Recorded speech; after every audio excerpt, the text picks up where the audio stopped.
Gangsters, bunch of offenders. ఇది ఇప్పుడు కాదు, ఎప్పటి నుంచో కొన్ని ఏళ్ల తరబడిన సాంగత్యం వీళ్ళది. కాబట్టి వీళ్ళందరూ ఉంటారని ఊహించిందే, కొద్దిగా అవగాహన ఉంటే వీళ్ళ ఆపరేషన్స్ మీద. కాకపోతే చాలా పకడ్బందీగా ఒక్కొక్కరిని కలుగుల్లోంచి తీసుకొస్తున్నారు.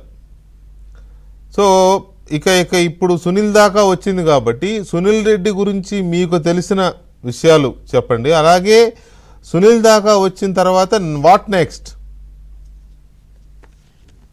గుడ్ ఈవినింగ్ వెంకటేశ్వర గారు, అట్లాగే అప్సానిక్ గారు కూడా నమస్కారం. అంటే ఇందాక మీరు ఇంట్రోలో చెప్పినా లేకపోతే అప్సానిక్ గారు మాట్లాడినా ఒకటి మనం ఆలోచించదగింది, ప్రజలు ఆలోచించాల్సింది ఏంటంటే 2004 తర్వాత 2004 తర్వాత జరిగినటువంటి రాష్ట్రంలో జరిగినటువంటి పరిణామాలు ఇప్పటి వరకు అంటే ఆల్మోస్ట్ 20 ఏళ్ల క్రితం, 20 years ముందు వెనకలకి వెళ్తే ఆ రోజు నుంచి ఒక రకమైనటువంటి హ్యాబిచువల్ క్రిమినల్ మెంటాలిటీ ఉన్నటువంటి వాళ్ళంతా కూడా ఒక గొడవ కిందకు చేరారు వీళ్ళంతా కూడా. మళ్ళా దాంట్లో మధ్యలో కొత్తగా వచ్చి చేరిన వాళ్ళు ఉన్నారు, ఒకరు విజయసాయి రెడ్డి ఇప్పుడు కొద్ది దూరంగా ఉన్నాడు, లేకపోతే ఇంకొకరు 2-3 దూరంగా ఉన్నారు తప్ప మిగతా ఈ బంచ్ ఆఫ్ పీపుల్ అంతా ఒకే గొడవ కింద ఉన్నారు. ఆ రోజు క్రైమ్ లో ఇన్వాల్వ్ అయ్యారు.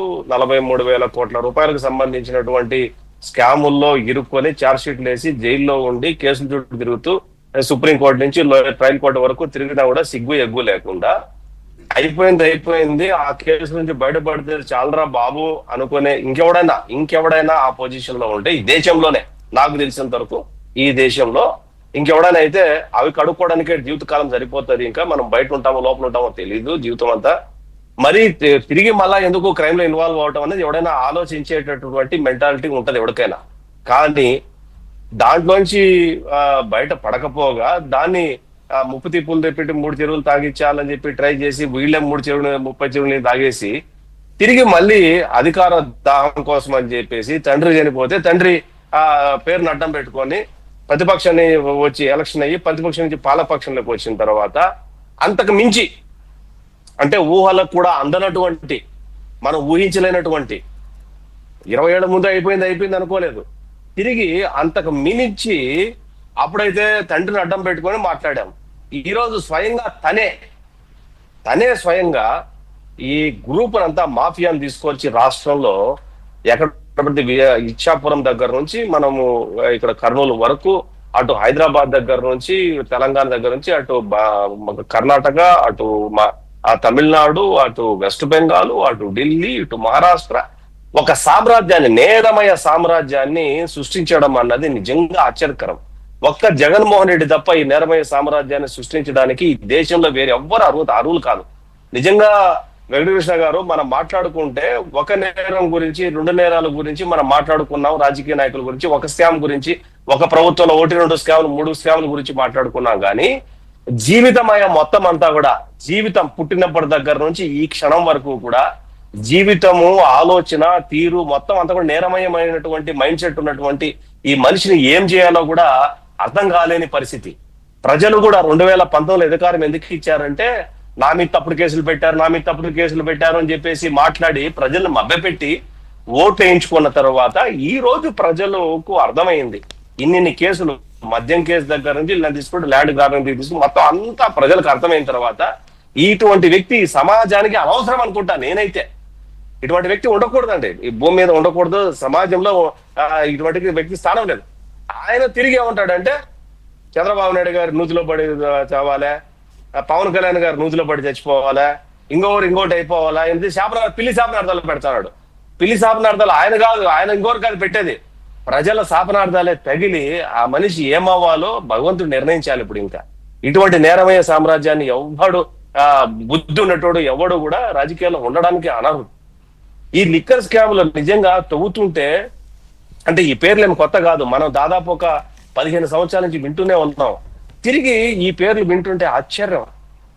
ఇది మీరంటున్నారు నాయకుడు లేకపోతే ముఠా నాయకుడు అనో లేకపోతే వాళ్ళ నాయకుడు కాదు, నాయకురాలు నేనంట. ఎందుకంటే దీని వెనకాల కుట్ర కుతంత్రం, ఎవరు ఏంటి స్కెచ్, ఎవరు ఇంట్లో కూర్చున్నారు, ఎవరు లేచారు, ఎవరు డైరెక్షన్స్ ఇచ్చారు, ఇవన్నీ నాకు తెలుసని మీకు తెలుసు. సో ఈ నేరమయ సామ్రాజ్యంలో ఎవరికి ఎవరు ఇన్స్ట్రక్షన్స్ ఇచ్చారంటే మొట్టమొదటిగా నాయకుడు కాదు, నాయకుడు రాళ్ళు అరెస్ట్ అవుతుంది అని నేను అనుకుంటున్నా. ఇందులో ఈడీ కూడా ఇన్వాల్వ్ అయింది కాబట్టి ఆల్రెడీ ఒక తెలంగాణలో ఒక నాయకురాలు జైల్లో ఉండేసి వచ్చింది. ఆంధ్రాలో కూడా ఒక నాయకురాలు తొందరలోనే ఈడీ దీంట్లో ఖచ్చితంగా ఈ కేసులో జైలుకు పోయే ప్రమాదం ఉంది. ప్రమాదం ఏం కాదు, అది జరగాల. జరిగితే స్టేట్ నాయకుడిని చూసుకుంటది. ఇదేంది ఘోరం ఇది? ఎక్కడ సునీల్ రెడ్డి ఎక్కడ ఉంటాడు? లేకపోతే విశాఖపట్నంలో ఏంటి? పేపర్ మీద ఉన్నటువంటి కంపెనీలు ఏంటి? డొల్ల కంపెనీలు ఏంటి? దీనికి బెంగాల్లో కూడా ఏదో ఉందంట. బెంగాల్లో కూడా 2-3 కంపెనీలు ఏదో పెట్టారంట. ఇప్పుడు కలకత్తాలో ఆడేదో పెట్టారంట. అక్కడ కూడా ఒకటి చర్చ నడుస్తోంది. ఇప్పుడు ఇంకా చెన్నైలో మొన్న రీసెంట్ గా ఒక మ్యారేజ్ అని చెప్పి వెళ్ళేసి వచ్చారు ఈయన. ఆ మ్యారేజ్ ఇప్పుడు ఇంటికి వెళ్ళేసి వచ్చారు. మనకు తెలుసు ఎవరింటికి వెళ్ళేసి వచ్చాడు. అవన్నీ ఆ టీగలా కూడా కదులుతోంది మెల్లమెల్లగా. అక్కడ ఈయన ఇంకో బంగ్లా కడుతున్నాడు OMR లో. ఓల్డ్ మహాబలిపురం రోడ్ లో ఒక బిల్డింగ్ కడుతున్నట్టు ఒక బంగ్లా అంటే దాన్ని ఏమంటారంటే రాజప్రస్థానం లాగా కడుతున్నట్టు ఒక రకమైనటువంటి ఫోటోలు కూడా చక్కర్లు కొడతా ఉన్నాయి ఆల్రెడీ.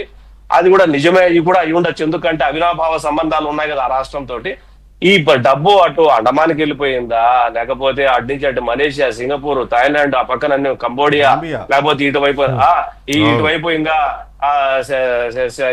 ఇంకా అరబ్ కంట్రీస్, వెస్టర్న్ కంట్రీస్ కి వెళ్ళిపోయిందా, లేకపోతే మిడిల్ ఈస్ట్ కి వెళ్ళిపోయిందా? వీళ్ళ నేరమైన సామ్రాజ్యాన్ని తవ్వితే సిట్టుకు 100 సంవత్సరాలు పడుతుందేమో. అంతమైన నేరమైన సామ్రాజ్యం. ఇదే వ్యక్తులు 20 సంవత్సరాల నుంచి ఉమ్మడి ఆంధ్రప్రదేశ్ లో, విభజిత ఆంధ్రప్రదేశ్ లో రాష్ట్రం మీద పడి రాష్ట్ర వనరులను దోచుకునేరు. గతంలో ఇప్పుడు ప్రజారోగ్యాన్ని కూడా దోచుకున్నారు.